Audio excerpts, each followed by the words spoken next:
cell phone, using my cell phone as a hotspot, which was not a very good connection. Well, hopefully that doesn't happen to any of our Bay Area participants. We're in a bit of a storm at the moment that just picked up about an hour or two ago. So hopefully history doesn't repeat itself in that respect. Hopefully we've met our quota for technological difficulties tonight. Okay, so it appears I am back on the meeting. Mark was able to get my computer to shut down and restart. And the recording has resumed, Madam Chair, just so you're aware. Yeah, I see that. So, okay, so I'm back. That was like one of the weirder things that I've ever had happen because it was so loud and I couldn't even mute it. I do not know what happened. It was really very bizarre. But we are back. I believe, has anything actually changed since I left? I doubt it. So yes, Mr. Brown got a beverage. Just I'd like everyone to know that, and just so it's on the recording. So he did get something other than water. That was a pretty major change. Okay. Much better than the water. Okay. Okay. All right. So okay. So we've done roll call, and we have seated everybody. The next thing that we need to do for an adjourned meeting is that we need to read basically the minutes from last night, which would include essentially only things that happened. So can the secretary please do that? Mm-hmm. Madam Chair, do you want me to read the roll as well, or just the actions that were taken? Read the people that were there, as well as the time it came to order, the actions that were taken, and then the time that it adjourned. So in other words, just the things that Ronar requires for minutes. So the meeting was called to order at 8:33 p.m. by the chair. A quorum of the executive committee was present with the following voting members: Mamie Robson, Adrian F. Malagon, Chris Edgar, Paul Valendingham, area coordinators Elizabeth Stump, Matthew Butts, Tara Young, at-large members Gary Alvstad, Graham Brown, Victoria Lepacek, Michael Lima, Chris Minnelletti, Jessica Tewksbury, Terry Miller, and Garrison Ham. Kalish Morrow was absent. The agenda was adopted that was previously sent out by the chair. Moving on to the motions, Mr. Malagon moved with second to cancel the Libertarian Party of California's contract relating to the LPCA convention with the DoubleTree by Hilton Hotel in Sacramento. The motion passed by a roll call vote of 9-2 to 3-1. That is yes, no, express abstention, not voting. The executive committee members voted Mr. Malagon, yes, Mr. Edgar, yes, Mr. Vallandigham abstain, Ms. Stump, yes, Mr. Butts, yes, Ms. Young abstain, Mr. Alvstad, yes, Mr. Brown, yes, Ms. Lepacek, yes, Mr. Lima, yes, Mr. Minnelletti, no, Ms. Tewksbury, no, Mr. Miller abstain, Mr. Ham, yes. The second motion that was made was by Mr. Malagon with second to enter into the proposed contract with the Embassy Suites Hotel in Sacramento relating to the LPCA convention, submitted by Mr. Malagon during the meeting. The chair ruled that the motion required a 2/3 vote of the entire executive committee to pass. The motion failed by a vote of 9-1 to 4-1. Yes, no, express abstention, not voting. The votes were as follows: Mr. Malagon, yes; Mr. Edgar, yes; Mr. Vallandigham abstain; Ms. Stump, yes; Mr. Butts, yes; Ms. Young abstain; Mr. Alvstad, yes; Mr. Brown, yes; Ms. Lepacek, yes; Mr. Lima, yes; Mr. Minnelletti abstain; Ms. Tewksbury, no; Mr. Miller abstain; Mr. Ham, yes; and the chair did not vote. And finally, the meeting was adjourned at 10:32 p.m. And just so the chair is aware, Mr. Miller just entered the meeting. Okay, thank you. Okay, so Mr. Miller has entered the meeting, which means Mr. Miller is seated and Mr. Ham is no longer seated. Yeah, and Madam Chair, the minutes might note that an adjourned meeting was set for tonight. The minutes should, yeah. So I don't know if Chris was done because there was that. So Chris, did you have that the adjourned? Well, a motion was made to have an adjourned meeting, if I recall. Oh, yes, that's correct. Yes, the motion was made by the chair to with second to adjourn until this time tonight, and it passed without objection. And we adjourned at what time? at 10:32 p.m. Okay, so that is what happened last night. So now, as far as where we were at in the meeting last night, we were at a point where there was no motion on the table, but we still had outstanding business. So therefore, that is the reason why we had the adjourned meeting on the agenda. We are still in the same portion of the meeting, which is the reason of the call of the meeting, to discuss and take action on anything regarding the 2023 LPCA Convention, including but not limited to canceling our current venue and adopting a new one. I have a question. I see that there are many guests in the meeting. I think it would be appropriate to have public comment again unless there is objection to doing so. Is there objection to having public comment? And let's do that first, and then from there we can see if anybody has public comment.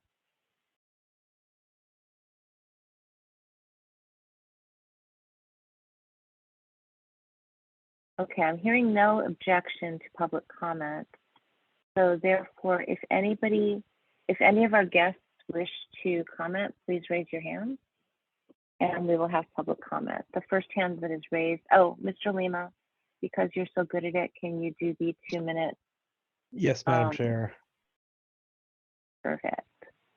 Okay, so the first person that raised their hand was Renita Sussman. Oh, yes, I can speak.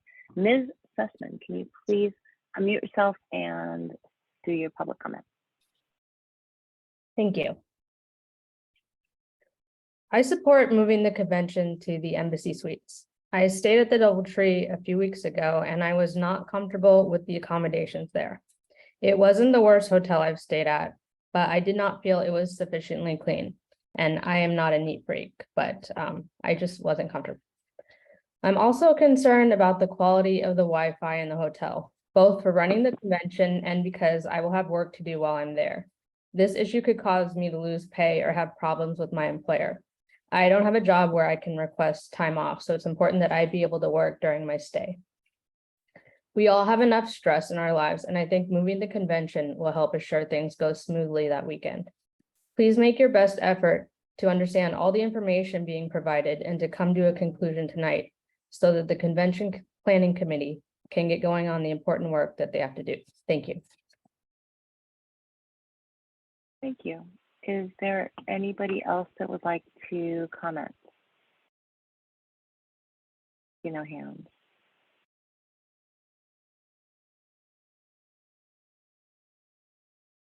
Ms. McElroy, if you can go ahead and unmute and do your public comment. Hi, everybody. Yes, I just wanted to address, or I guess bring up some concerns that I have about the idea of moving this out 120 days from now to May. I know that we've already had speakers booked. I'm worried about burning those bridges, starting from scratch to bring new speakers on board.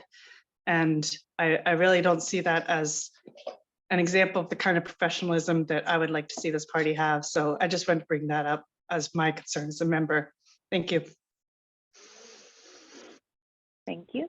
Is there anybody else that has public comment?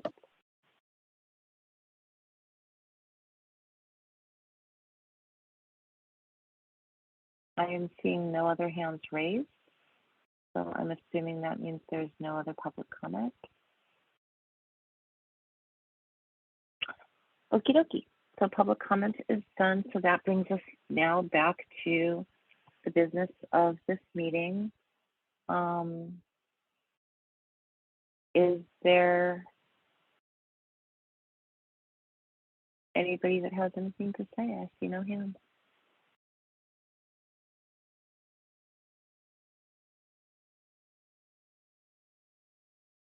Are there any motions to make? Is there any discussion? I would Yeah. like to make the motion if the chair is willing to entertain motions at this time. Yeah, we're back to that part of the meeting, so yes.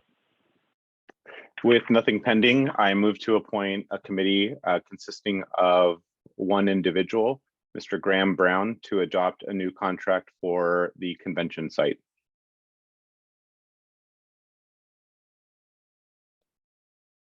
Okay, I do see issues with that motion. Our bylaws have nothing in it that entertains a committee of one to do such a thing.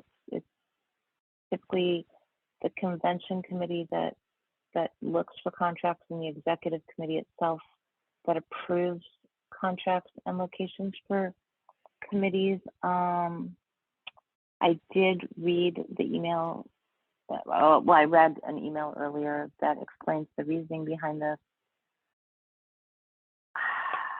I don't see a rationale in our bylaws to do that, although it probably, I'm going to ask that we ask our parliamentarians their opinions on that, and then I will make a ruling on if this is in motion. Can Mr. Brown? Actually, Yes. just before Mr. Brown speaks, may I speak to the motion really briefly? I guess I can just read the email that I sent to the executive committee prior to this meeting.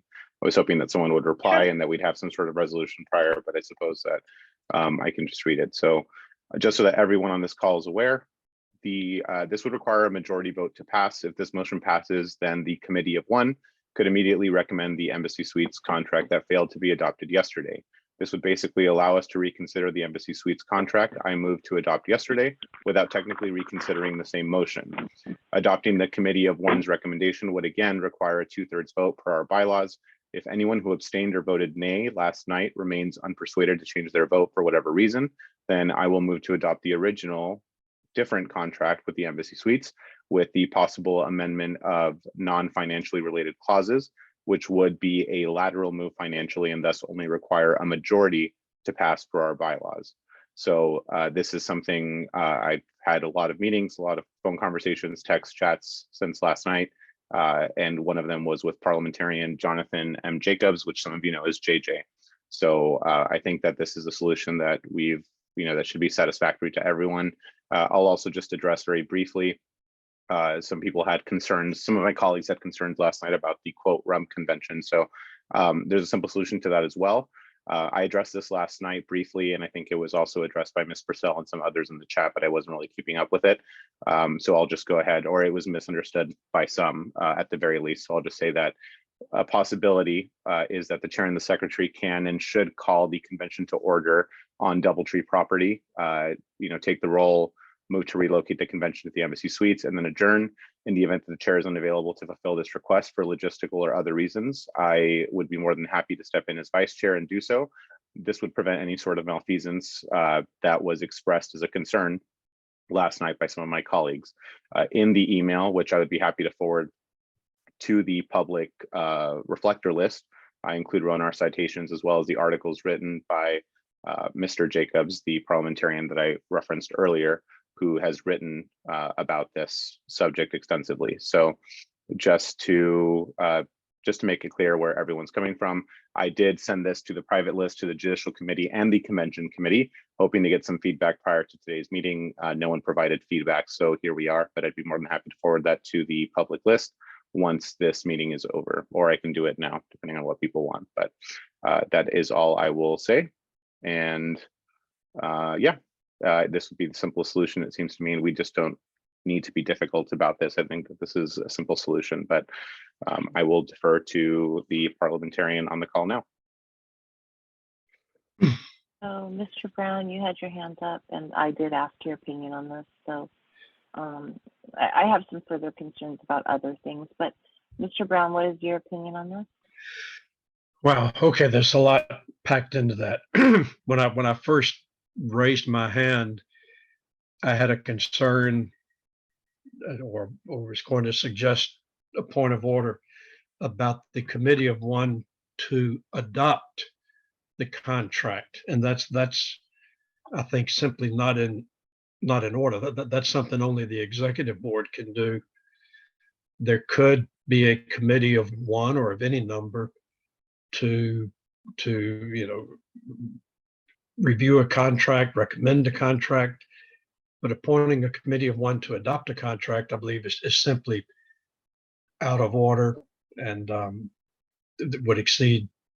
It's something a committee of one just cannot be given that authority, and to adopt that contract would require, it's the same contract as we had last night, it would require a 2/3 vote.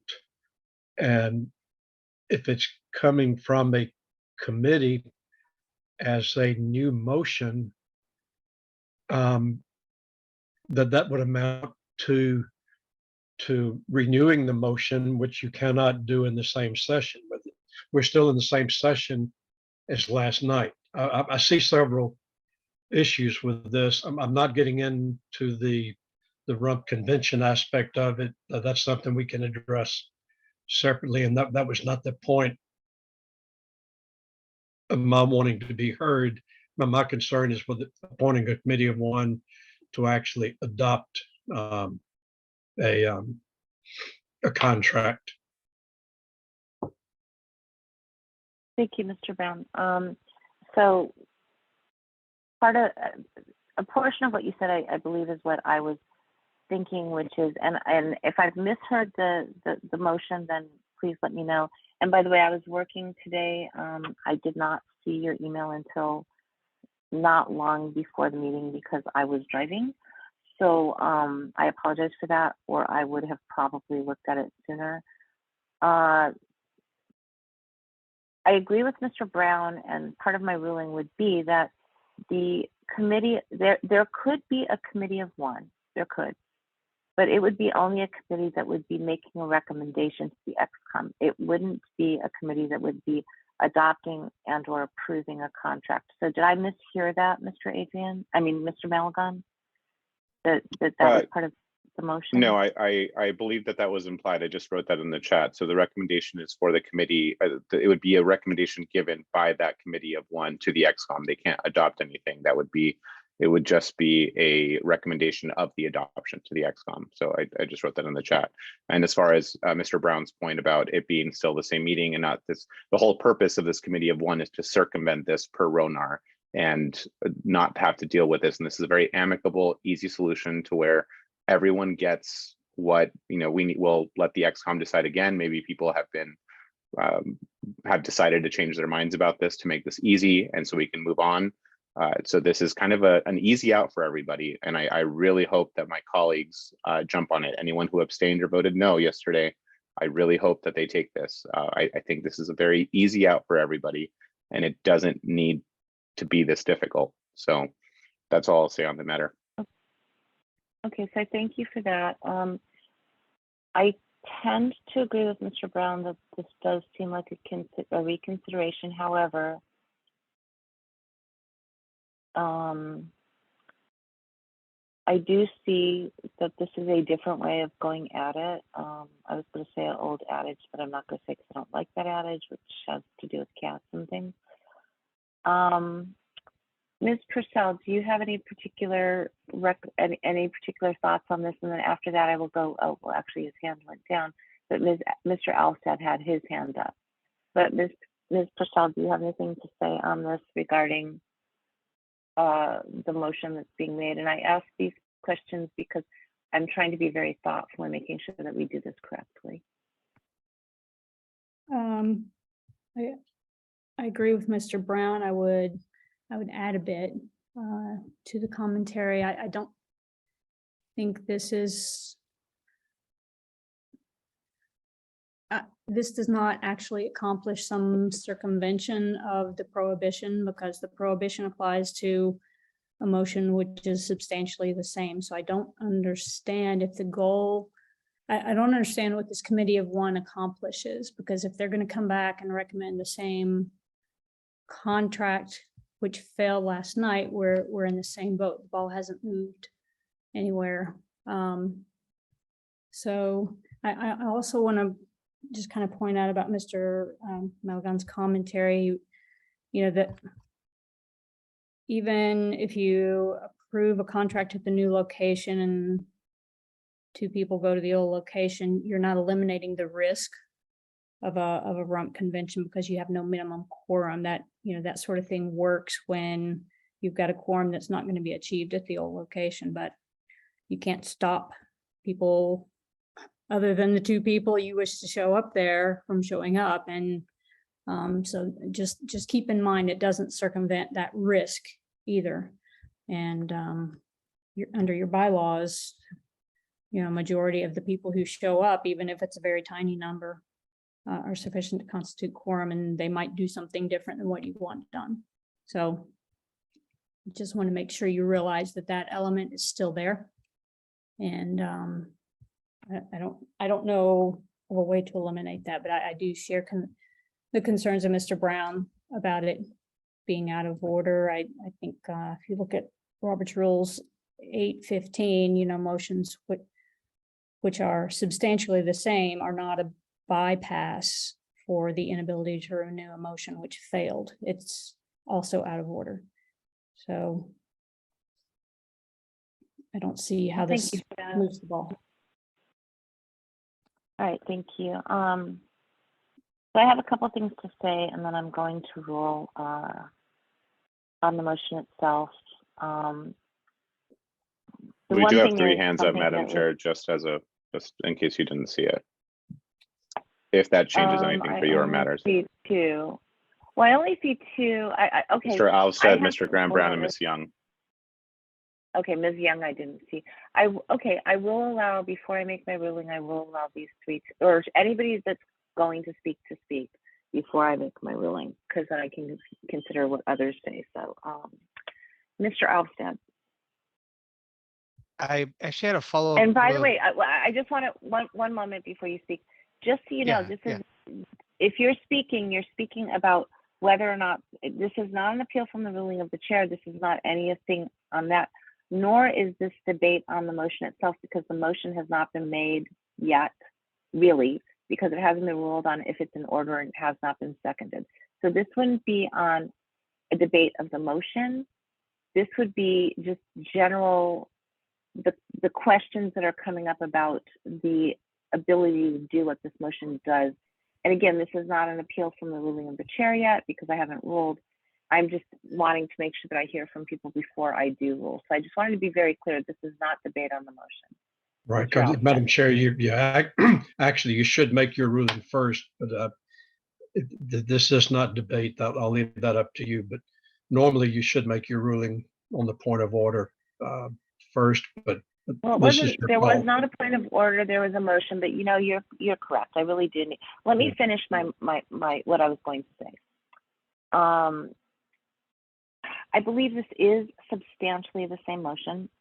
I don't believe this truly circumvents the fact that it is not a reconsideration of the same motion. I think it's a different way of doing it.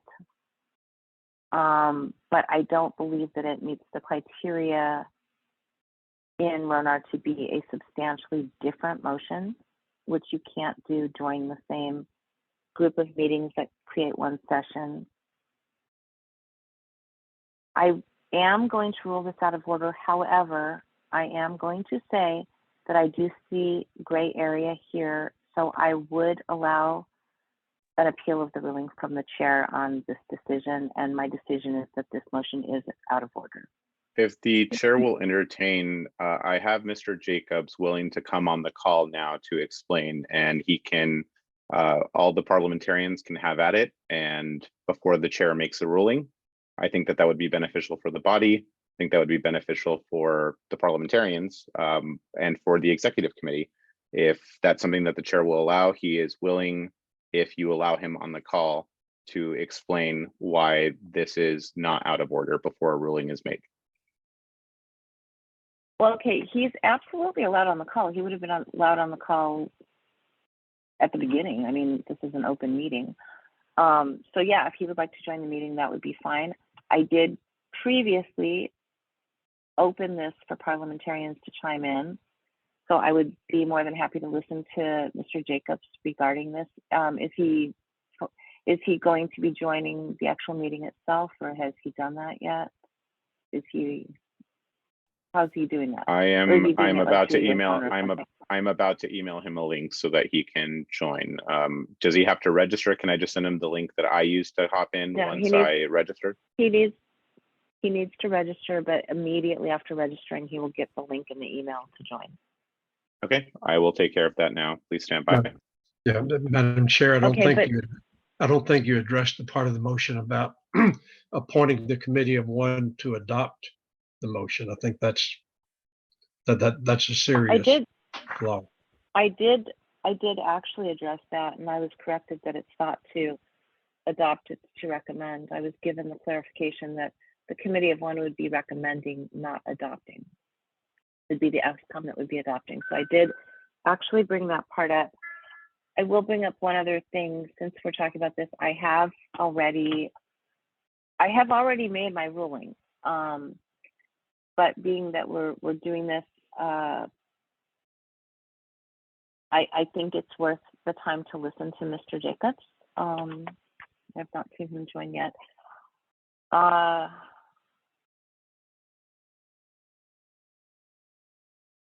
So I will wait for that. But but I do agree. I mean, I've made my ruling. I do see hands up. Being that I've said that we will wait for Mr. Jacobs to speak, I will allow Mr. Alsted and Ms. Young to say what they're going to say, so long as this is not debate on the motion. Mr. Alsted. Yeah, I guess this isn't actually debate on the motion. I wanted to ask Ms. Purcell.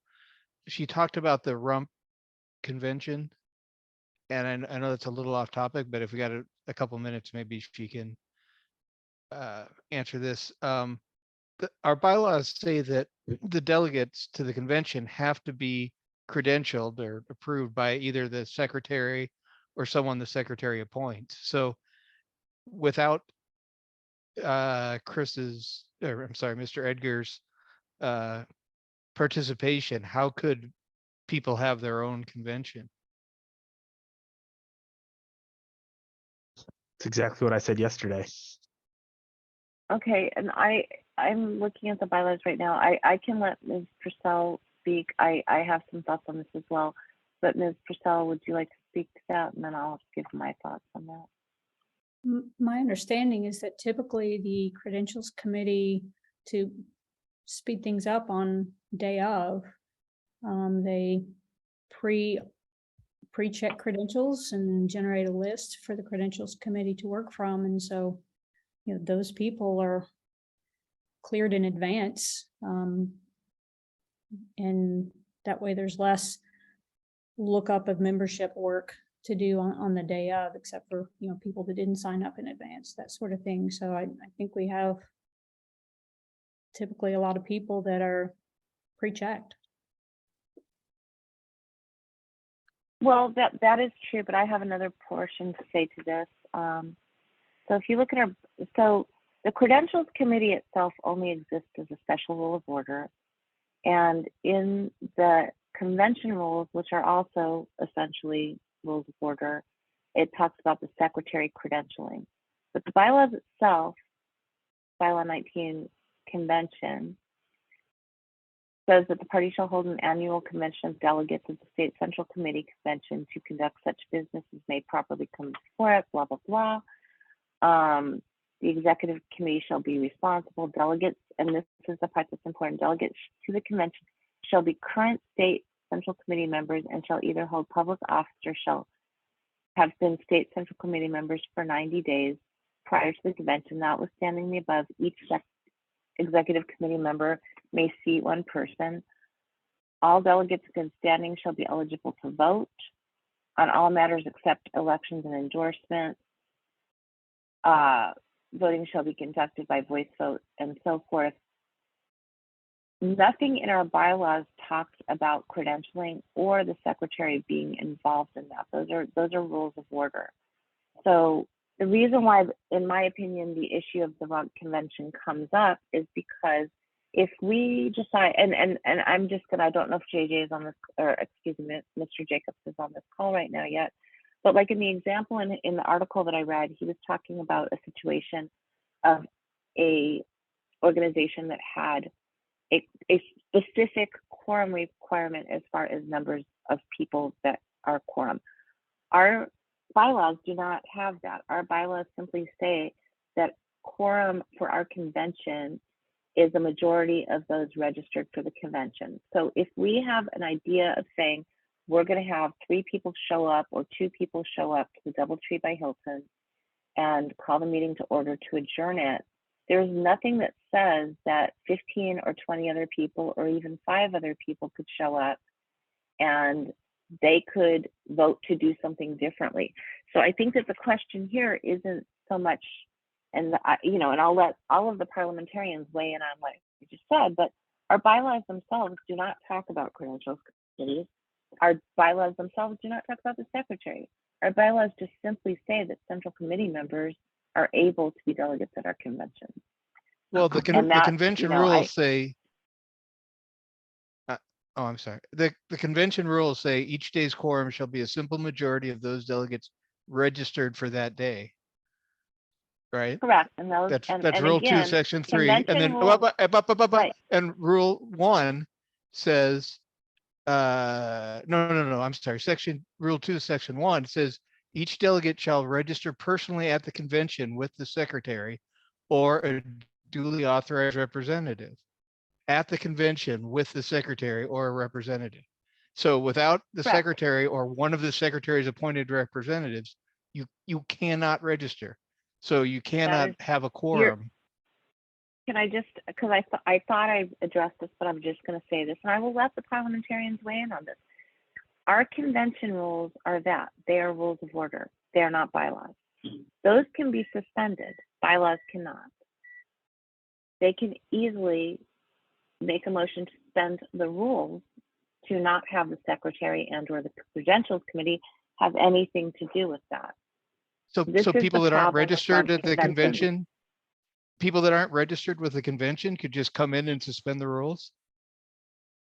I mean, you If have to be there's registered 10 in order people to, there and you have enough people to suspend the rules, yes. without being registered? Like 50 people could wander in off the street and say, we're Not suspending if the we're having rules. an actual convention where there's people to vote on it. But if it's a rump convention and there's 10 people in the parking lot, it would take 6 people to do that. Or no, actually it would be a 2/3. But, and I see lots of hands up. I believe I've answered your question, but if I haven't, you know, we can revisit it. And I do see that now Jonathan Jacobs I just admitted him to the meeting. So that is my answer. You asked it to the parliamentarians. I see that Mr. Brown's hand is up. So Mr. Brown, do you want to weigh in on what I just said before we go to the next thing? Thank you, Madam Chair. Just briefly, the people, the delegates, the members start checking in at the convention before the opening gavel. I don't know if you're going to let people check in the previous night, but the morning of the convention, they start checking in early. And those people who are checked in, there's nothing to prevent them from surreptitiously heading over to the DoubleTree, you know, a group of them, to outnumber the 2 or 3 officers to go to officially adjourn the meeting to the not the Emerald Suites, the Embassy Suites. You know, they would outnumber them, and that's how the rump convention could get started.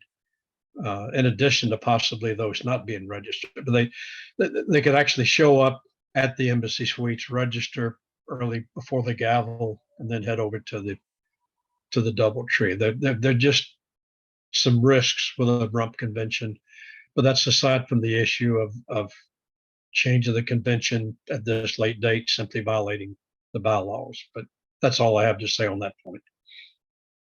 Okay, thank you. And I am going to do one thing. So before Mr. Jacobs came on, I said that we would hear from Tara Young, excuse me, before we went to Mr. Jacobs. So Ms. Young, as long as she's not debate on the motion, would you like to speak, or would you like to go to Mr. Jacobs first? I just had a quick question.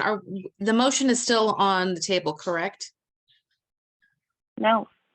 Okay, There's did no you roll? motion Because on I the don't know if it table was. because I've rolled it. I You have did roll rolled it. out of order. That's what I wanted to make sure of. I just didn't hear if it was officially ruled out of order, if it was still up for debate. Okay, that's then my questions. No, my no, that's comments. why I've said that we can't have debate on it because I ruled it out of order at this moment, but we're Okay. going to hear from Mr. Jacobs. Okay, thank you. Thanks. And Mr. Jacobs, thank you so much for joining our call. I don't know if you've been caught up to speed on where we're at, but Mr. Malagon made the motion that I believe that you workshopped with him. And I have in fact ruled it out of order. However, I did say that I believe that there's some gray there and it can be appealed, but he wanted you to speak to the reasons why you think that it's in order. So Mr. Jacobs, would you like to speak to that? Yes, the reason, if you can you hear me? Yes. Yes. Okay, very good. Yes. Very good. The reason that the motion is in order is that it is a incidental main motion to put this particular subject, not necessarily a particular motion, but the provider of the convention or the venue of the convention to a committee. That committee can then report out. Committees in general can act on subjects anew, as if they appeared before them the first time. For example, they can recommend an amendment to a main motion that has already been rejected, or recommend removing an amendment that has already been adopted to a main motion. Trying to get the citation for you, and it's in section 13. See if I can,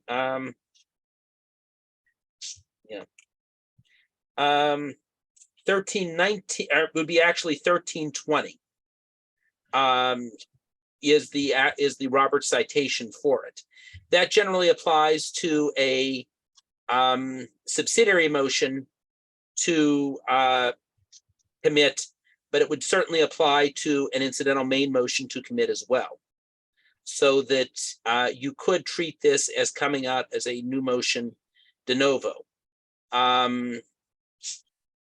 You're not bound because you took some previous action on this motion once it's referred to a committee. It could be referred to a committee of one, and then then the committee of one could report back a motion. The person that I've heard suggest something similar to this, in fact, dealing with reconsideration when you couldn't reconsider, is one of the authorship team, Burke Bouch. So I would say I think it is very clearly in order in this circumstance. It also could be sent to a committee of several people or a committee of the whole if you would really wish to do that. Is this a special meeting or an adjournment of a special meeting or an adjournment of a regular meeting? I'm muted, sorry. This is an adjournment of a special meeting, and the call of the meeting was one specific thing, which is this thing. And the motion that was made last night was to approve a contract for an alternate location for our convention, and it failed. So I believe that and I'm just going to tell you why I ruled it out of order, and I understand what you're saying. The reason I ruled it out of order is although it refers it to a committee of one that then makes a recommendation to the executive committee, we are in the same session of the meeting from last night. It's a new meeting, but it's the same session as last night.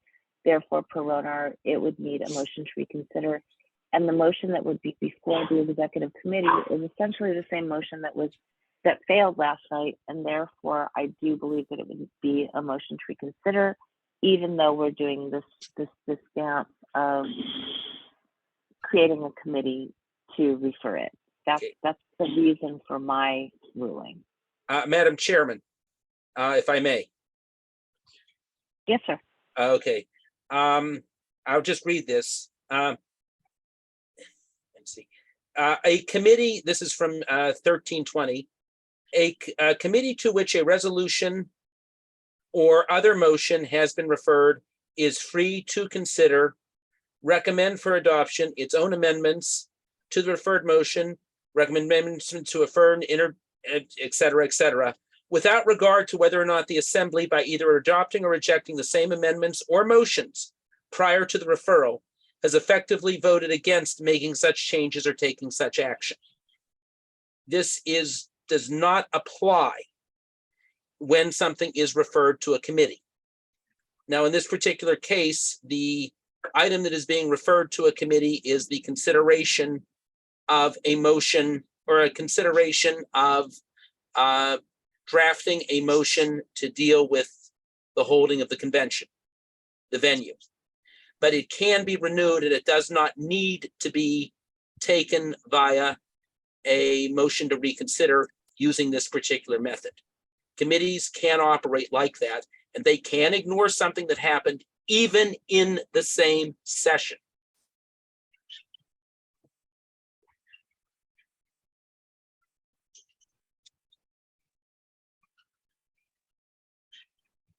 Thank you for that. And, you know, and you may very well be right on that.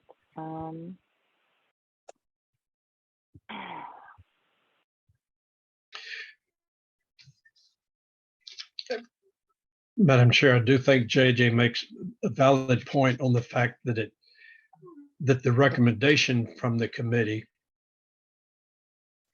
can be considered as a new motion. But the motion, as Mr. Maligan made it, was for this committee to actually adopt it. I don't think the motion has actually been amended, but of course it's up to you to make the ruling on this ultimately. I understand that, and I did make a ruling. I understand what Mr. Jacobs is saying at this point. And I think that if the motion is to refer that and somebody can correct me if I'm wrong on this, but I think that this would require more than just one motion. I think that the first motion would be for us to give this to the committee of one or however many, for them to make a recommendation. Then we would go to that committee to give its recommendation, and then a motion would be made to adopt the committee's recommendation. If it's all in one motion, it's essentially saying that we're already adopting that motion before, or adopting that recommendation before the committee has actually even talked to the committee to give their recommendation. And Mr. Jacobs, do you understand what I'm saying? Yes, if I may, and I was not here for the motion as it was made.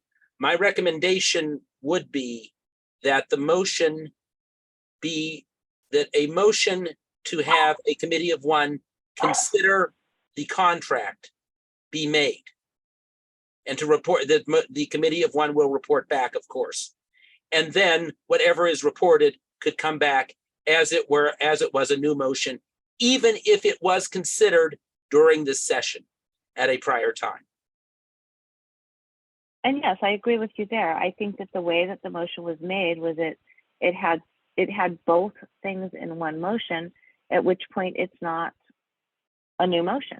I think that what would have to happen first is a motion would be made to refer this to a committee, and then the committee would report back to the executive committee, at which point somebody on the executive committee can make that motion. So I think that the motion as made is out of order, and I still agree. I still believe that the motion as made is out of order.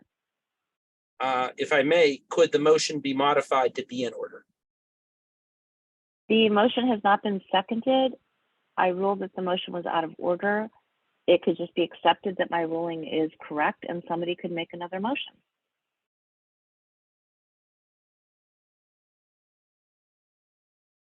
Mr. Jacobs, what would the motion, so just because you weren't here when the initial motion was made, I'll read it back as I, let's see here, let me pull it up, give me just a minute. I'll read it back just to see if there is, if perhaps I misunderstood. So the motion as I made it was, with nothing pending, I move to appoint a committee consisting of Graham Brown to adopt a new contract for the convention site. I'm open to amending the motion if there is no second to it, which we can just accept that the the ruling of the chair, and then remake the motion in a way that is satisfactory to the chair. If I Well, may, my understanding, wait, let me just say this first. My understanding of your motion was, and correct me if I'm wrong, but I thought that it was reiterated. Your motion was to appoint a committee of one to do this, and then part of it was then to have the committee adopt that. So you didn't, as far as I recall, you did not make it as the motion you just stated. If you made it as the motion you just stated 2 seconds ago, I would not have called that out of order because I that's read it. referred to a So committee.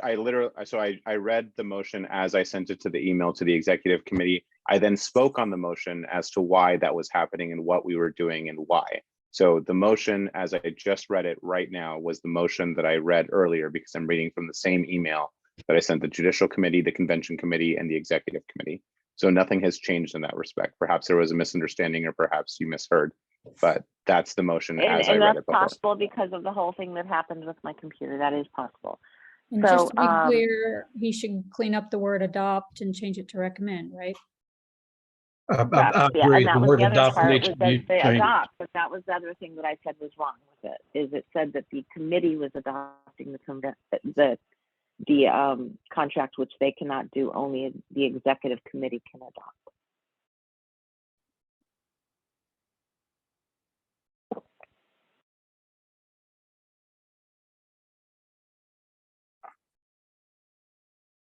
So I believe So that the it- motion would need to be made that way.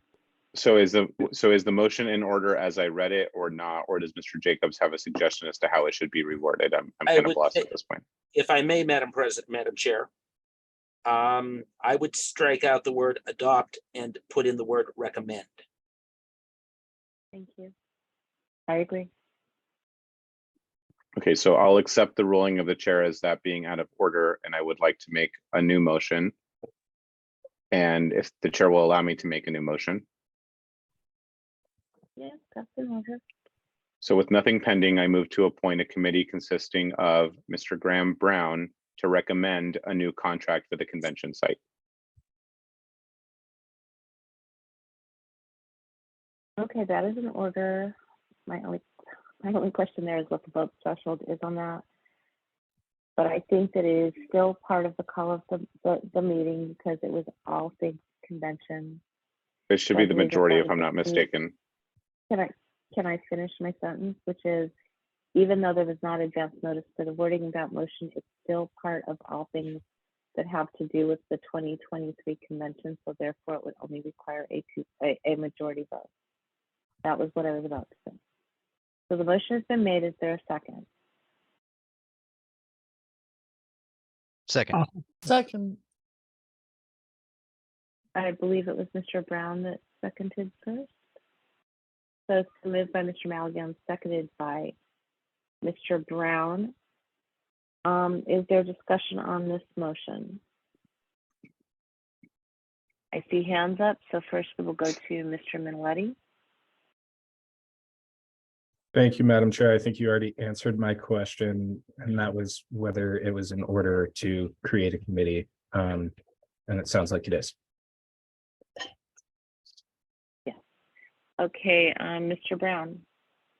Yeah, I just wanted to kind of, I think we're getting caught up in the procedures a lot here. I want to just kind of make sure that we're all on the same page about where we want to get. The path that we're on, as I see it, is that we're trying to adopt this contract. And the goal isn't that we're just going to not address the concerns about a rump convention. We're not going to just send, we don't have to just send a couple people there to deal with it.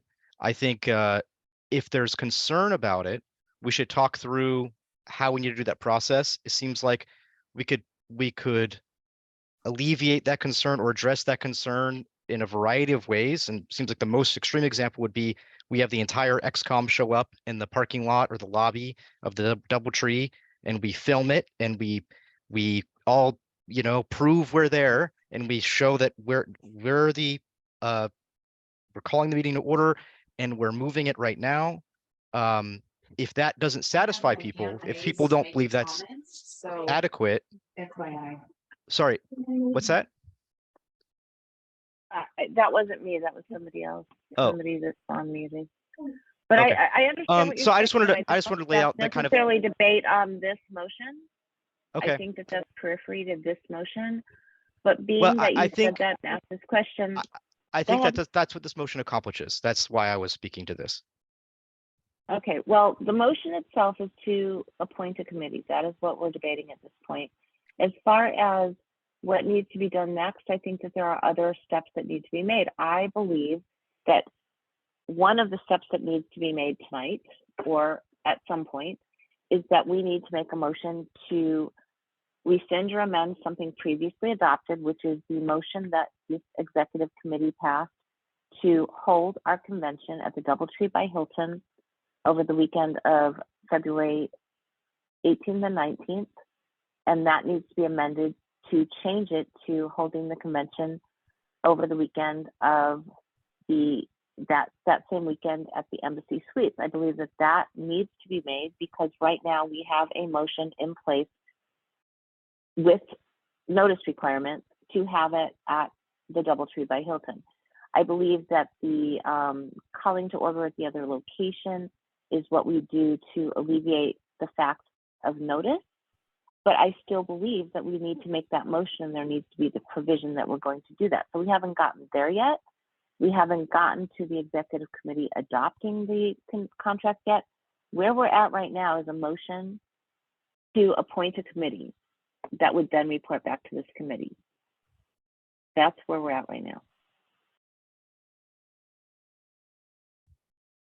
I'm done speaking. Go to Ms. Young, Tara. I'm sorry, Mr. Brown, did you have anything else to add? Oh, no, I was just saying I'm done speaking. You can go on. Okay, thank you. Ms. Young. Yeah, I just, in the email, Mr. Maligan, you said that this is supposed to help everyone's concerns. So I just want to hear specifically how you expect this to help everyone's concerns. I am a little bit more concerned because of a lack of transparency and accountability, even in a recommendation. Not that I don't respect Mr. Brown's opinions, but I still think that just leaves room for questions. And I feel like this is all semantics and we're just kind of avoiding it, and time is precious here. And I feel like doing this and waiting for a committee recommendation coming back, I think it's just going to take more time. That's it.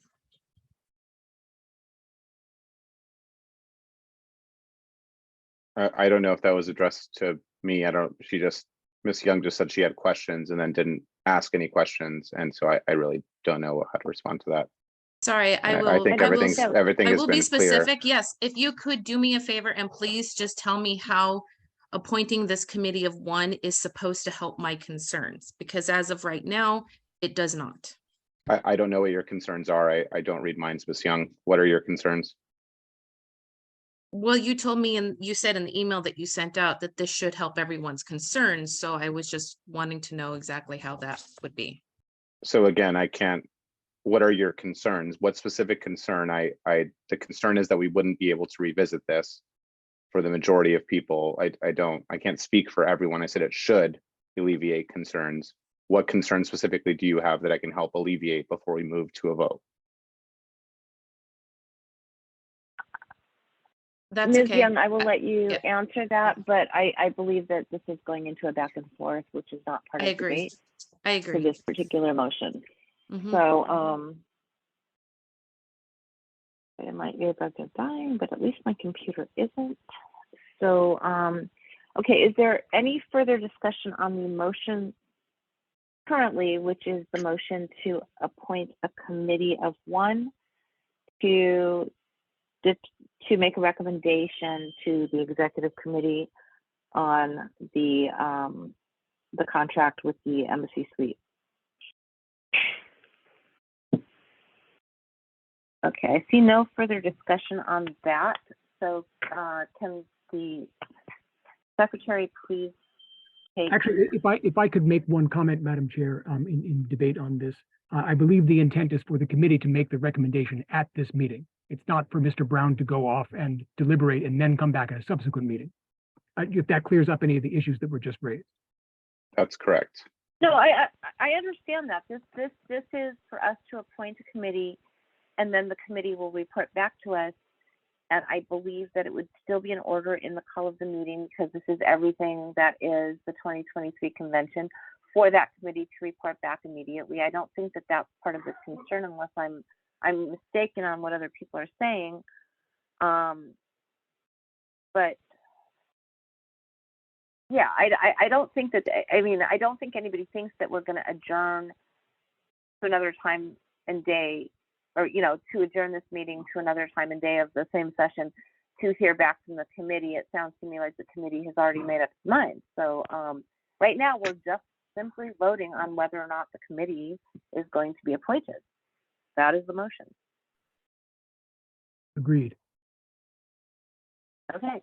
Does everybody else on the executive committee understand what they're voting on?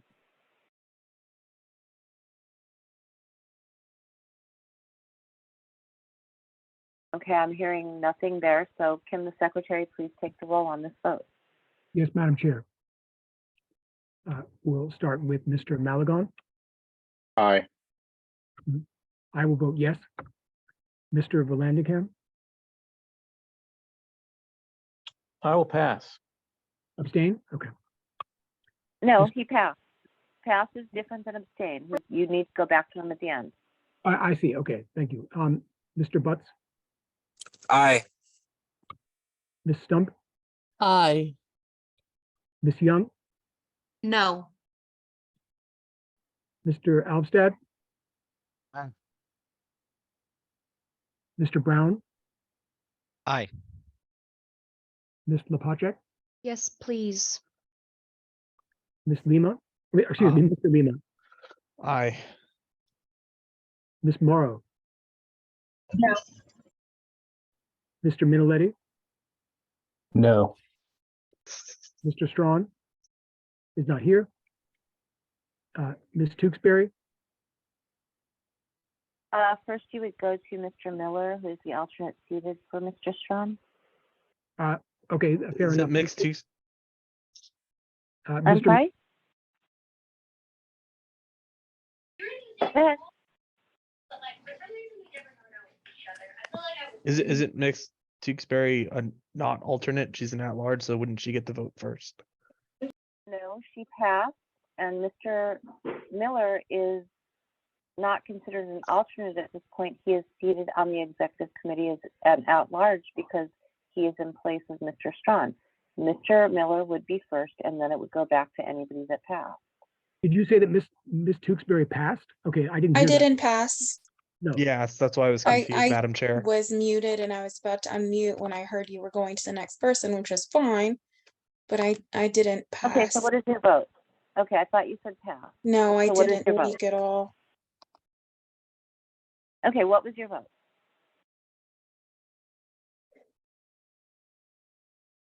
Ms. Tewksbury? I honestly don't Oh, know. no, it was Mr. Oh, somebody passed. Okay, right now, okay, let's just, There was a pass earlier, yes. It was Mr. Vallandigham who passed. that was Yeah. Paul. I was incorrect. So yes, Ms. Tewksbury is next. I apologize. Can you read the exact Triple motion? Because I know it changed and I don't know what it changed to with all the discussion. Mr. Secretary, can you please read back the motion? The motion is to appoint a committee to recommend a contract for the convention. Approve a committee to recommend. Yes, that's fine. I didn't, Okay. I like the change of the adopt to, recommend. That was my concern. Thank you, Ms. Perfect. Tewksbury. Mr. Miller, Aye. Uh, Yes. okay, Mr. Vallandigham will return to you. What's the vote count? It's currently 10 to 3 to 0 to 0. I'll vote no. Madam Chair, the vote is 10 to 4 to 0 to 0. I will not vote, and the motion passed. So we have now appointed a committee of one to make a recommendation to this committee on a contract for the 2023 convention. And the person on that committee, was that Mr. Brown? Mr. Ham, I don't remember. Mr. Brown, I believe it was me. Yeah. Graham Brown. Okay, so Mr. Brown is on the committee of one to report back to this committee with a recommendation. Does Mr. Brown, the committee of one, have a recommendation? Yes, I do. I recommend that we adopt the Embassy Suites contract that we've been discussing. Okay, and that is the contract that was in fact considered last night, correct? Correct. And that is the contract that I am going to share my screen on so that everybody sees that. And that's the current one, correct, Madam Chair? There was discrepancy last night. Correct. This is the current contract that was, and this was sent to everybody on the executive committee, correct? Has everybody on the executive committee seen this contract? I have. Yes. If you haven't, speak now or forever hold your peace about that, but this is the contract. In it has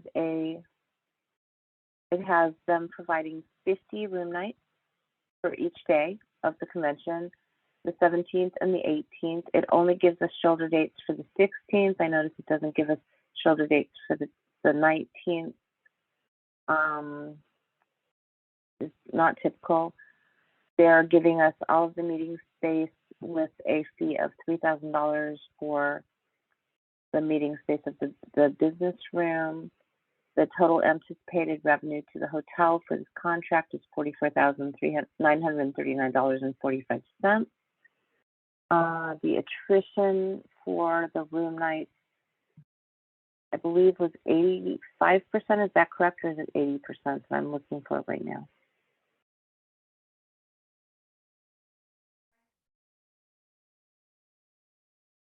Well, let's just go back. It's $14,000 is required for the minimum food and beverage. I'd like to note that the room nights are $229. The sleeping room nights reserved is $105, and the anticipated revenue for that is the $24,000. And I'd also like to note that there's $35 a night for the valet parking, and in addition, there's a charge of $25 per night for each additional guest in each suite if there are more than 2 adults.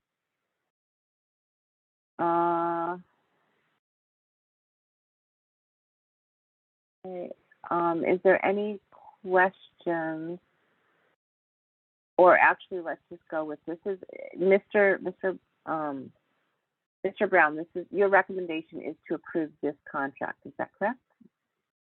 Yes, that's correct.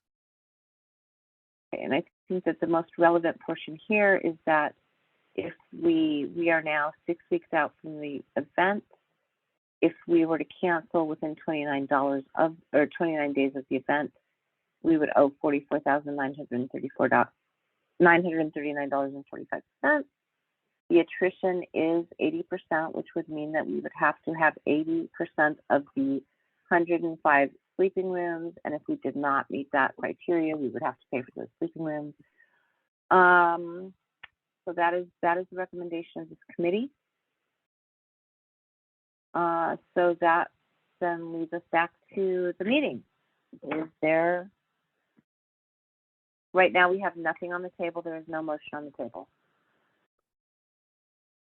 So if I'm understanding Mr. Brown's recommendation correctly, it's the exact same nothing has changed within the last 24 hours. Is that correct, Mr. Brown? That's correct. Very cool. Sorry, are we going by hands raised? Because that's what I was doing. Okay, yes, and I'm Oh, I was sorry, just checking, because if not, I'll speak up, but if that's what we're doing, that's. No, I think that first we just had to get to the point that this is the recommendation of that committee. I am going to stop sharing at this point, and we will go to hands. And so, Ms. Tewksbury, your hand is up, and we don't have a motion on the table right now, but we are in discussion because the call of this meeting was discussion. So, Ms. Tewksbury. So I had a similar question to Adrian's just now. Was this the exact same contract as last night? And so I think that was answered. My reason for, well, in addition to just, we need to know that, of course, Is that a problem? Can we, I mean, we just rejected this last night. Are we allowed to just vote on the same contract? Okay, that was what we just went through before, which is that the motion was made to refer it to a committee. Now the committee is coming back with a recommendation. So that does make it, that makes it that we're not reconsidering the same motion. Right now, no motion has been made, but I believe that the motion that will be made will be to accept the recommendation of the committee, which Okay, is so a yeah, I different- just wanted, sorry, I thought you stopped. Sorry, go ahead.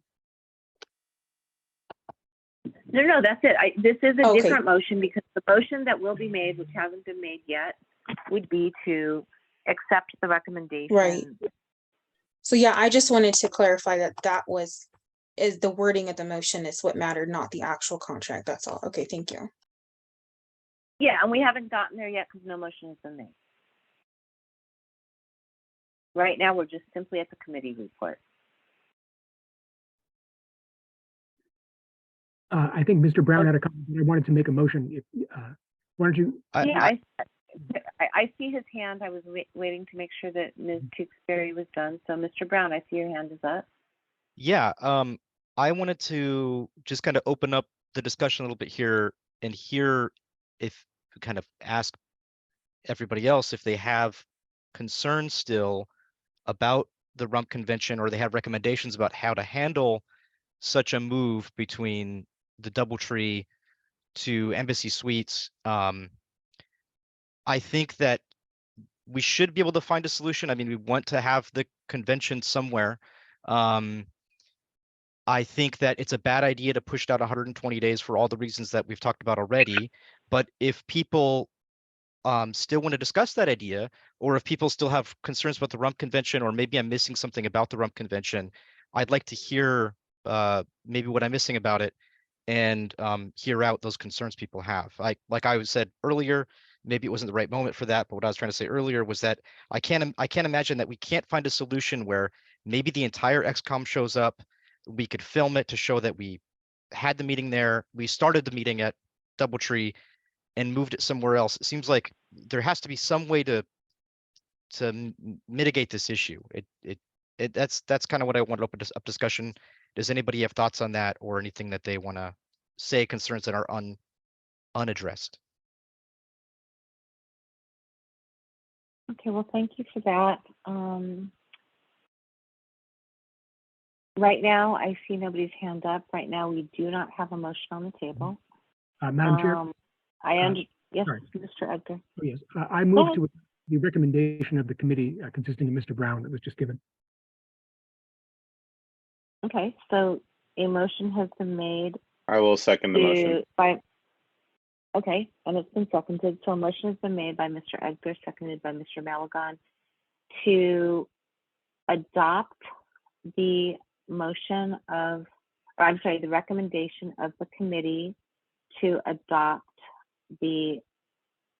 or to approve the contract that was reviewed by the committee. Been moved and seconded. I just want to say this, just to say this. RONAR, after the 9th edition, is very clear that contractual obligations and things like that are not part of RONAR. We can adopt the contract, but that still will not alleviate the need to make a motion to rescind something previously adopted, which is to change the location of the convention. I just want to be very clear on that, because if we do this thing, we still haven't done the thing that has to happen, which is to change the location from one to the other per what was adopted and given notice for. I just want to be clear on that. So the motion has been made and seconded. We will go to discussion. I do see that Mr. Brown, meaning Mr. Brown, our parliamentarian, his hand is up. Is there any objection to hearing from Mr. Brown? I don't know what he's going to, I mean, I assume it's probably on what I just said, but is there any objection from hearing from Mr. Brown at this point? Hearing none, Mr. Brown? Madam Chair, I think people might possibly be confused, although I got knocked off for 2 or 3 minutes. The motion you're referring to when you say you need to rescind or amend the motion to have the convention at the DoubleTree, that's a motion that was adopted a year ago, setting the convention location. Is that correct? Approximately a year ago. Yeah. I have to look Right. back at the exact date. But that was the motion that was passed, I believe unanimously by the executive committee to hold our 2023 convention at the DoubleTree by Hilton over the weekend of February 18th and 19th. A point of inquiry regarding that, Madam Chair. Yes, Why is it necessary to change the location or to rescind the choice of the previous location if we are going to adjourn from the DoubleTree to the Embassy Suite on the first day? In other words, the initial location would still be the DoubleTree under what I understand to be the plan that we're contemplating. Okay, well, let me ask you this question. I'm going to just ask everybody this question. What is the thought process on what is going to be given to the delegates? Are we going to maintain our notice that everybody should show up at the DoubleTree by Hilton on the morning of the 18th of February? Because right now, that is what the call for the meeting is. That's what the notice has been given. We can change all this all we want, but if we're saying that we're not really changing the location, then therefore that means that the location of our convention is the DoubleTree by Hilton. And that's what has been given notice for. Is that what we want to do? Or do we want people to actually show up at the Embassy Suite and only a certain handful of people show up at the DoubleTree by Hilton to adjourn the meeting to do the thing so we don't have the month convention? That's a question to this committee. I see hands up, Mr. Brown first, then Mr. Malagon. The way that I had imagined this working logistically, although I think it merits a longer discussion, is that we would be transparent about it, say that, well, due to a technicality, we need to, some of the executive committee, maybe all of the executive committee, is going to show up at the DoubleTree at the beginning of the day, and we're going to adjourn that meeting and move it to Embassy Suites. And if people wanted to, I guess they could show up to DoubleTree and, view that, or we would record it or live stream it or something. And then continue the meeting 40 minutes later, whatever, at Embassy Suites. And that we would tell everybody, book your rooms in Embassy Suites, probably show up to Embassy Suites unless you really want to check out the DoubleTree for whatever reason. And logistically, I think that would make the most sense. That's my suggestion. I'd love to hear what everyone else has to say. And we can give them free advertisement by having them show up to the DoubleTree also. There you go. We But don't once burn again, my bridges. question is, what do we put on our website as the location So of the convention? in the scenario I described, what I if I make it clear was that we would put the convention location is going to be at Embassy Suites. Book your rooms there, show up there, and we can be transparent about this whole process, and we could tell them we moved it. So there's going to be technically, in a technical sense, it will begin at DoubleTree, but it will not be conducted at DoubleTree beyond moving the meeting. That's how I imagine it would go. So, Madam Chair, may I? If Mr. Brown is done. Yeah, I'm done. I just wanted to make clear what I was intending to communicate before. Yeah, you were next. So, Mr. okay, so Malagon. this is something that was discussed on the convention committee call, which the chair was a part of. I mean, there will be a plan to get all of this done, the logistical stuff after the fact. We have to do the first thing in order to take care of the logistics after the fact, because the convention committee would have to be involved. But I would like to hear from Mr. Jacobs if the chair will allow him to speak, and there are no objections to that. I have no objection to that. What I'd like to say is that, we can tell the delegates that the notice for the DoubleTree that we have no contract there. We can do that. But I think that it's still, I see a distinction there. But Mr. Jacobs, please say what you need to say. If I may, thank you, Madam Chairman. You can all hear me okay? Okay. Yes, sir. Good. Yes, it was very similar to what Mr. Brown was suggesting. I would suggest that you completely lay this out to the delegates and saying, We are planning for most of the convention to take place at is it the Embassy? Embassy Suites, but we will be calling the meeting to order at this time, at this date, at this particular time, and we plan to immediately adjourn it to the Embassy Estates. That, I think, if you put that out there very clearly and explain to them the process, that will certainly help. That would certainly clarify everything. Ideally, the meeting, your first meeting before you adjourn, will last no more than 1 minute. And we can have somebody stick back at the DoubleTree to pick up any stragglers that don't understand what's going on. I think that we'd need to have somebody there all weekend, quite frankly, but that's another subject.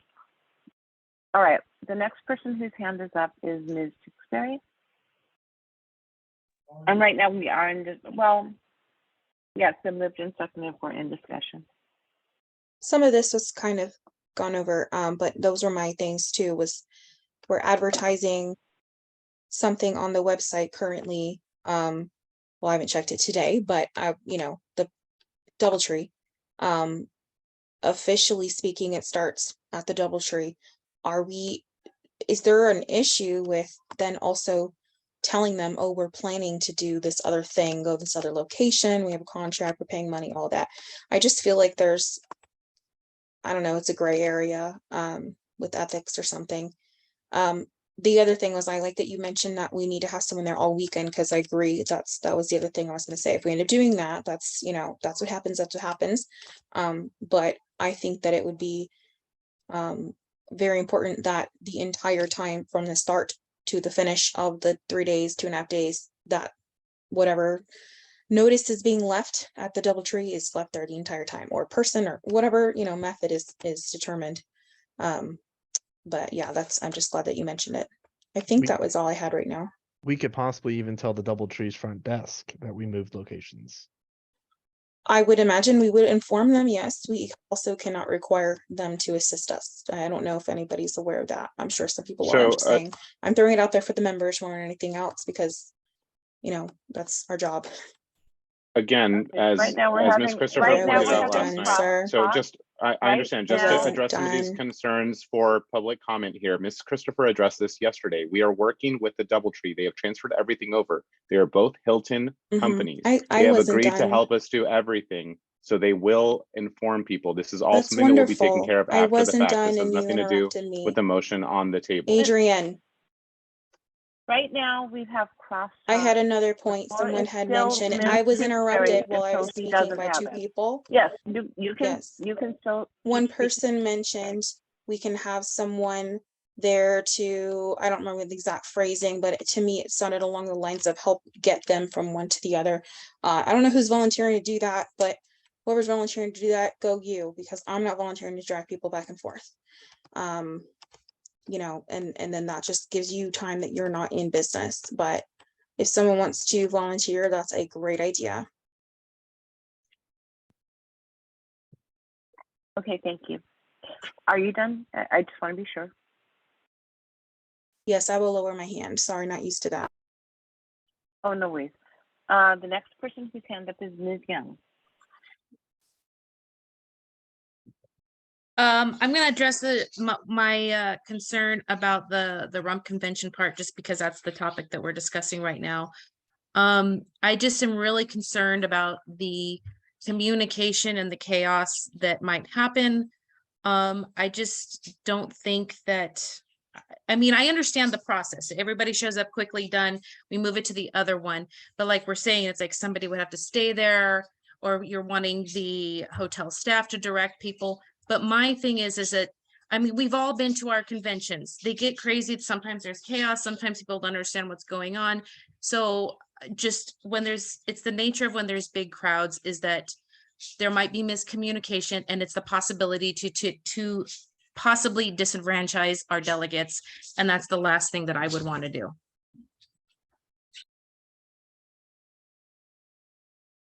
Thank you, Ms. Young. Your hand is still up. I'm assuming you were done. So next hand I see is Mr. Graham Brown. Yeah, so I just wanted to be clear.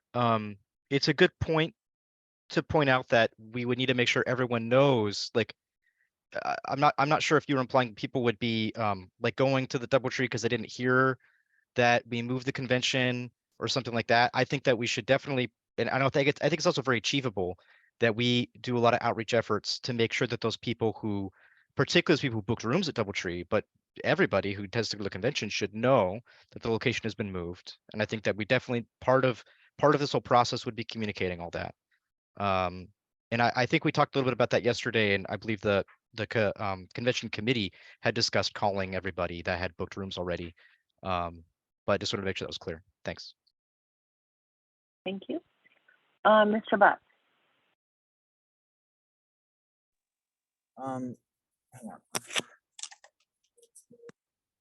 Yes, so we currently don't have a convention happening. So as far as like disenfranchising members and delegates, like currently we don't have a convention. So if anybody has any other ideas, please, like, why is Adrian the only one coming up with motions?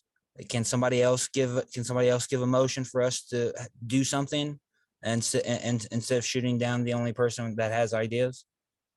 That's all. Mr. Butts, right now, we're in discussion on a motion, so it would be out of order for anybody else to make a motion at this point. So I'm not quite sure of your thing there. But right now, we do have a motion on the table, and the motion on the table is to adopt the recommendation by the committee of one that was appointed, I don't know, half hour ago. Is there any further discussion on this? Mr. Butts, were you done? Your hand is still up, so that's why I'm asking. Okay, your hand is down. Is there any further discussion on the motion? Okay, hearing none, we are going to go to a vote on the motion. Before we do that, can the secretary please read back the motion? Madam Chair, the motion is to adopt the recommendation of the committee to approve the Embassy Suites contract that we were all just shown. Okay, I think we probably should state, maybe it's too late, but this contract is dated December.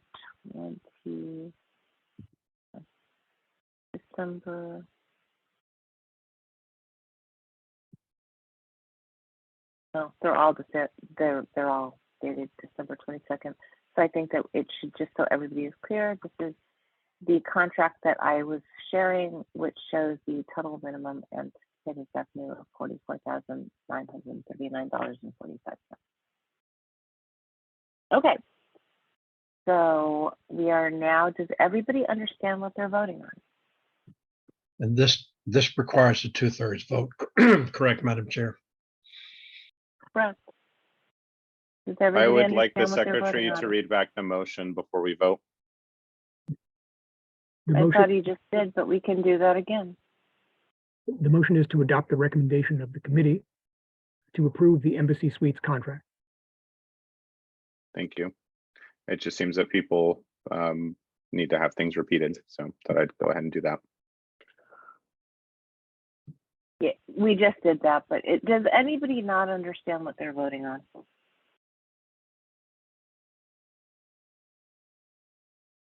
Okay, I see nobody that is saying they don't understand what they're voting on. So can the secretary please take the roll call vote? Yes, Madam Chair.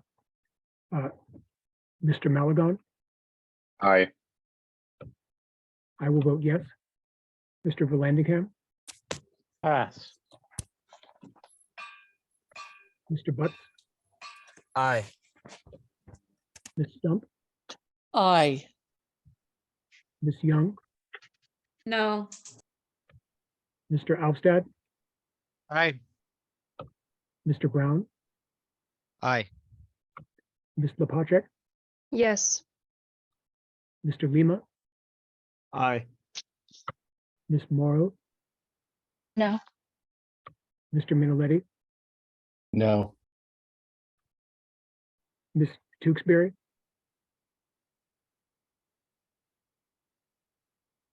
If I wanted to adopt this contract, I would have moved to reconsider. No. Mr. Miller, Oh boy, this is exciting. I'll go ahead and say aye. I just want to go home. we'll go back to Mr. Vallandigham. Mr. Vallandigham, the vote is currently 9-4 to 0 to 0. I will vote no. Madam Chair, the vote stands at 9-5 to 0 to 0. I will not vote. The motion fails.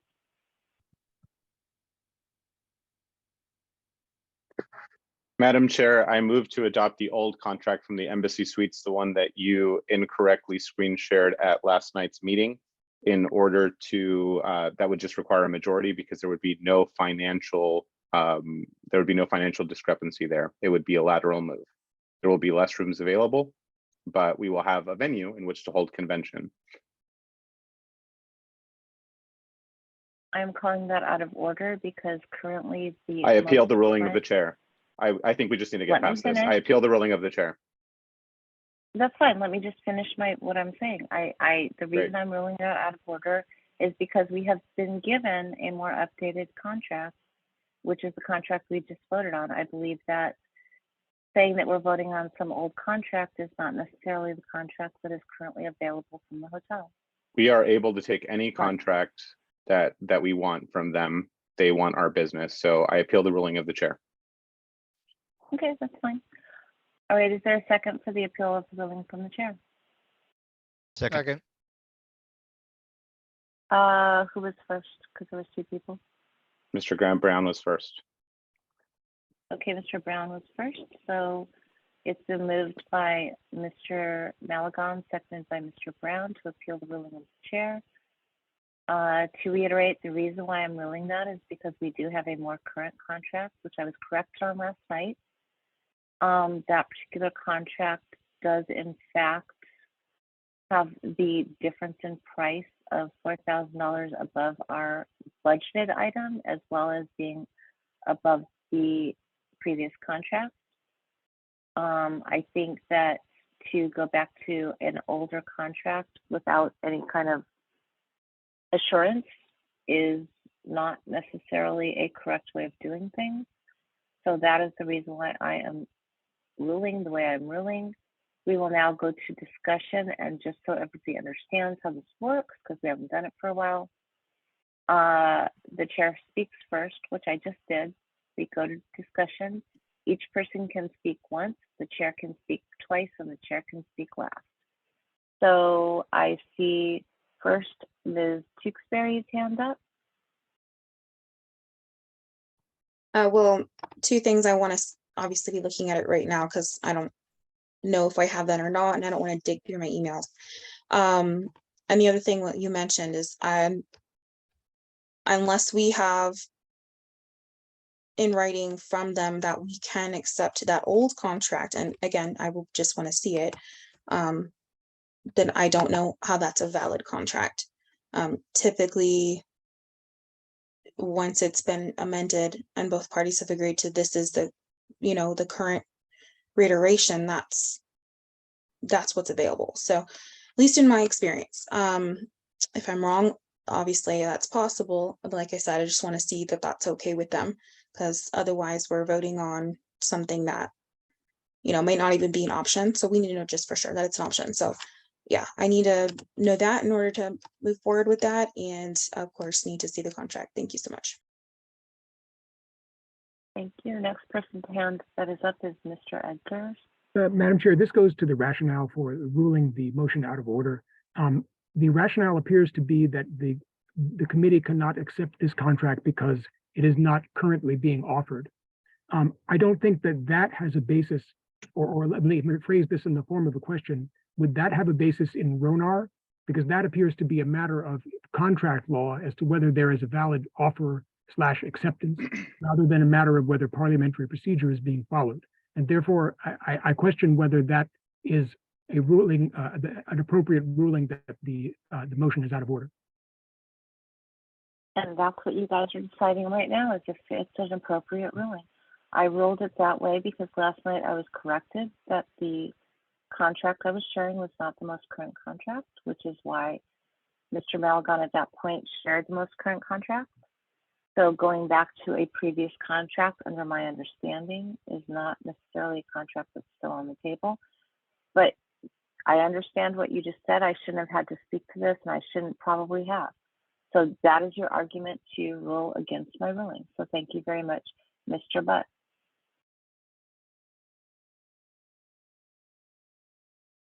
Mr. Butts, your hand is raised. Sorry, I was trying to unmute. Your sentiments are taken in regard, Mimi, but short of a better option, I'm gonna vote for this. Nobody else is coming up with any other options for us to have a convention. So it's I think so. This only requires a majority. I guess is what we're going with. Okay, the next hand that is up is, well, actually, Mr. Minnelli, did you want to speak? I don't see your hands any longer. No, I put my hand down. Okay, I see Ms. Tewksbury's hand. Is that a legacy, or did you want to speak again? I guess I didn't understand press it Mr. hard Buck, enough when I tried to lower before. Okay. Mr. Butts, your hand is still up. Is that a legacy, or did you want to speak again? Okay, I guess that is that he doesn't, so there's no more hands up. I've already given my rationale. And Mr. Edgar, I appreciate what you had to say and what others had to say, but that was my ruling, and that's what this is all about. So my ruling was that reason. We will now go to a vote on the appeal from the ruling of the chair. Can the secretary please take the roll? Yes, Madam Chair. Hey, point of parliamentary or point of something. With appealing these appeals, the way you vote is different. It's not clear. Can you state what a yes vote means and what a no vote means? Yes, absolutely. And I should have said that because this always confuses people. So an appeal of the ruling from the chair is that if you vote yes, you are upholding the ruling of the chair. If you vote no, you are saying that the chair is incorrect. So strangely enough, on this particular thing, and what confuses people is the person that makes the motion to appeal the ruling of the chair. It's not yes votes that get you there, it's no votes that get you there. A yes vote upholds the ruling. Does everybody understand that? Right. The correct way of stating the motion is, shall the ruling of the chair be sustained? Yes vote sustains it, a no vote is to overturn it, and it requires a majority vote in the negative to overturn the chair. Correct. And in this particular case, a tie would go in favor of the chair's ruling. Does everybody understand? Yes. Okay, it appears they do. So can the secretary please take the roll? Yes, Madam Chair. We'll start with Mr. Malagon. Nay. I will vote no. Mr. Vallandigham, Yes. Mr. Butts, No. Ms. Stump, No. Ms. Young, Yes. Mr. Alvstad, No. Mr. Brown, No. Ms. Lepacek, No. Mr. Lima, No. Ms. Morrow, Yes. Mr. Minnelli, Yes. Ms. Tewksbury,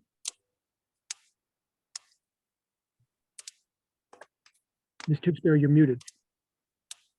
That darn mute button in the hands. I vote yes. Mr. Miller, Man, we're going to an inferior this is, dude, you guys. This is like last year, just somebody had to reverse card. I mean, the problem is, well, I guess you're asking yes or no, so yes. It's stupid. Madam Chair, the vote stands at 6 to 8 to 0 to 0.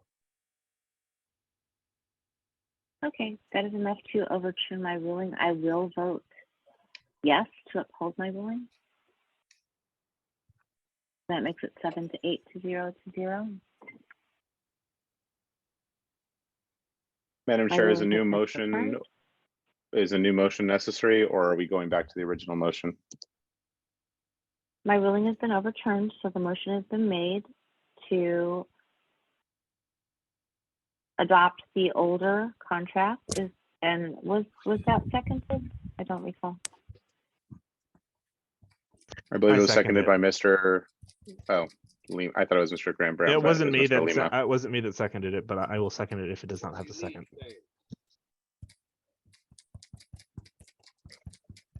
Okay, the motion is to accept the older contract, which showed that the liability for it would be 38,000. There would only be 40 room nights per night that they will be holding for our people. It was seconded. We're saying that that was seconded by Mr. Brown previously. I don't think it was because I called it out of order. So if Mr. Brown is the first to second it, I don't really care. So it's been moved by Mr. Malagon, seconded by Mr. Brown to accept that older contract. Because this is not more than $1,000 difference, it will only take a majority vote. And so is there discussion?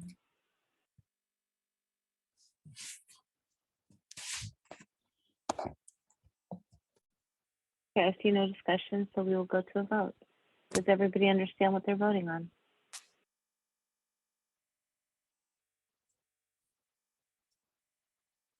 I'm not hearing anybody saying that they don't know. So, okay, give me one more minute.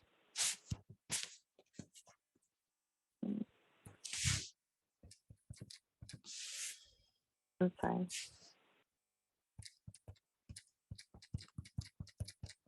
So just to be clear, because we didn't look at this, because that's what I just saw a text about, the contract that is in question right now, because we've not seen it, is this contract, which shows that the total minimum anticipated revenue to the hotel is $38,287.20.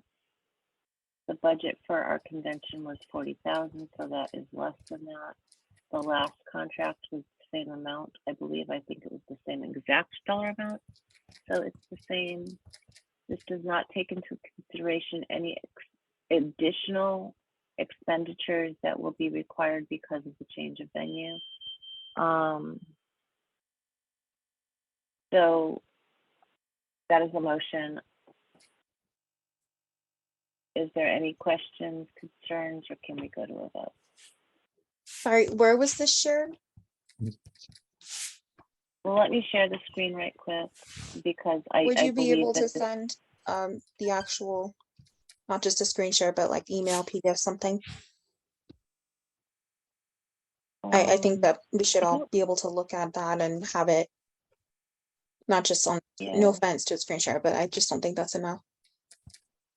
I haven't been able to look at it. Well, it has. And I don't believe that this contract has been shared with the executive committee. Mr. Malagon, has this contract been shared with the executive committee? I believe it was shared yesterday. That was the initial screen share, so it should be on a recorded call. If the chair would like to share it again, she's welcome to. But the contract. My question is, was it ever emailed? Was this contract ever emailed to anybody to look at? I don't know. I think it was emailed as part of an email chain, wasn't it? Like a few days ago. I suspected as much, but I didn't know. I couldn't say for certain, so I'll say that I don't know officially. Okay. Well, just for clarity, so that we all know which contract we're voting on, because we don't all have it. I think that is. I believe that that is fair. I believe that people should be able to see the contract that they're voting on, even though it was recommended by the committee of one. I see an email. So what I'm. If it's helpful, I can say I see an email from you, Mimi, from December 27th. That looks like it's attached. It very well might have, but people might have missed it. So what I'm going to do at this moment, I am going to send the contract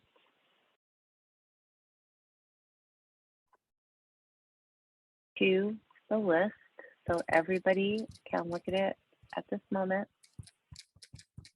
Give me 1 second. Madam Chair, I just want to let you know, I think Miss Young has her hand raised and so do I to speak, obviously, after you get this email sent. Fair enough. I'm not looking at that right now because I'm looking at what I'm doing for sending this out. So just give me 1 moment.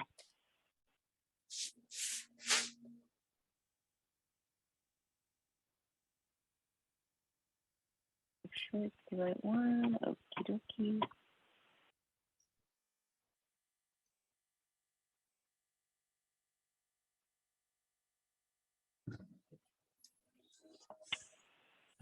Okay, I have just sent an email to the list with the contract attached.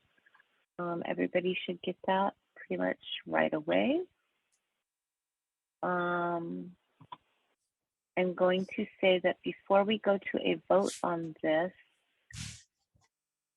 I believe everybody should have a moment to look at that. I do see hands raised, which are Ms. Young and Mr. Minoletti. We already were at the point of a vote, but I will say that it's okay to hear from them. And then what I'm going to suggest is we stand at ease for about 5-ish minutes while people read the contract. So Ms. Young. I just want a clarification.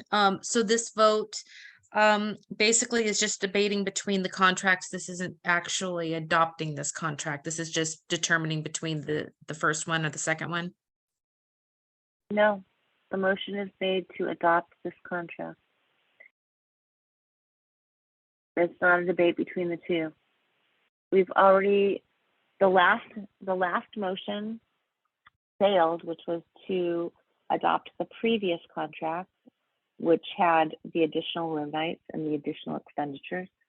This one is to adopt the older contract, which has the lesser room nights and lesser expenditure. So it's not a debate on that. This is adopting the contract. Does that answer your question?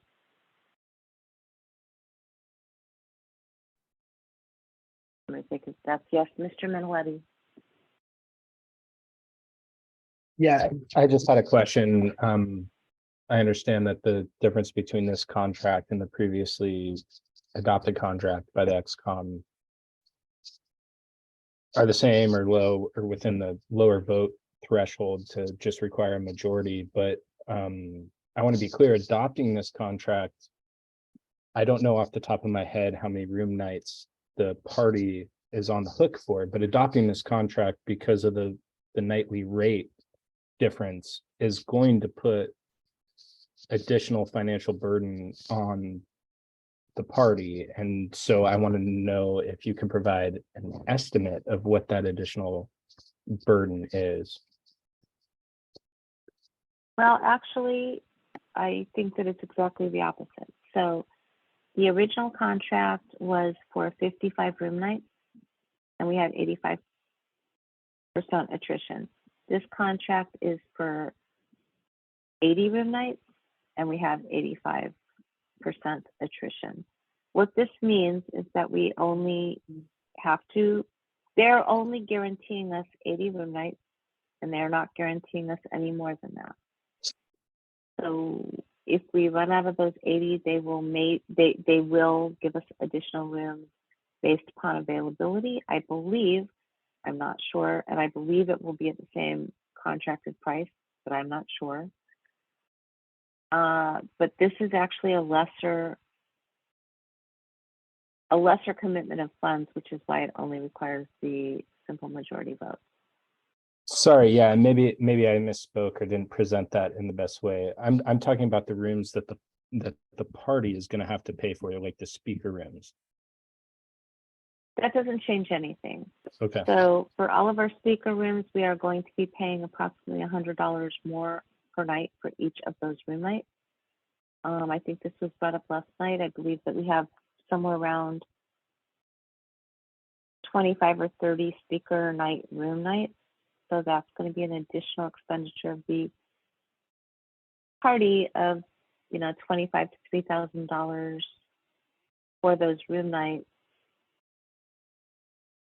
That doesn't actually change this because, you know, we don't know how that works in with what we're bringing in terms of revenue. So the only thing we can really look at is the contract.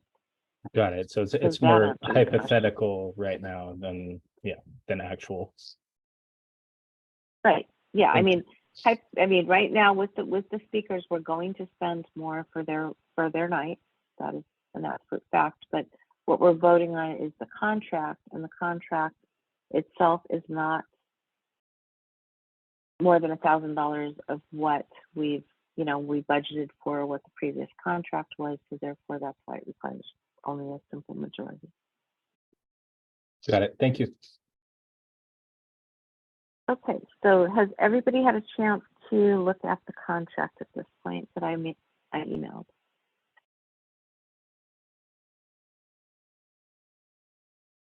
Or do we need another 5 or so minutes for people to look at that?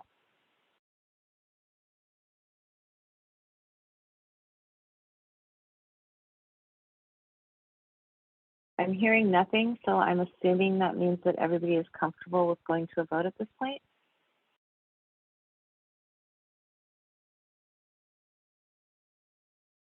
Once again, I'm hearing nothing, so I guess that means that we're going to a vote at this point.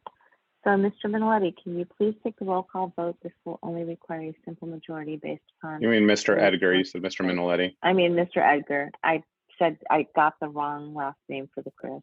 We Chris's are indistinguishable. Yeah, we're a dime a dozen.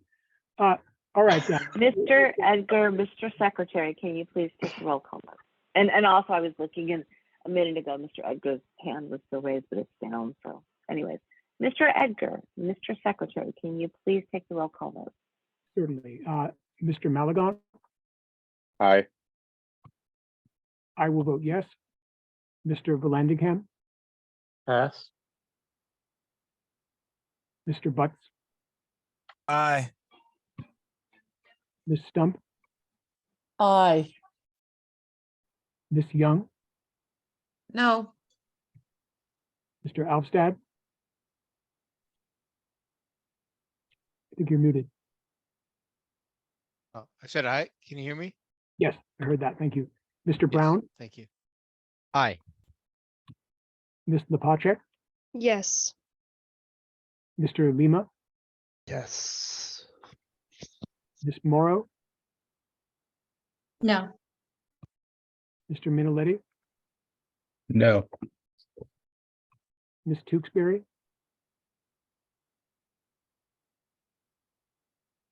Ms. Tewksbury, you're muted. No. Mr. Miller, Real quick, does this require a majority or is this a 2/3? it's a majority. Aye. This is good. Let's be done. Mr. Vallandigham will return to you. The vote count is 9-4 to 0. I'll vote no. Madam Chair, the vote is 9-5 to 0. Chair will not vote. The motion passes. We will execute the previous contract or the first original contract with the hotel. I move to and adjourn this meeting. I second it. It's been moved by Mr. Malagon, seconded by Mr. Lima to adjourn this meeting. Is there any objections to adjournment? Hearing none, the meeting is adjourned at 8:09. Thank you all for being here.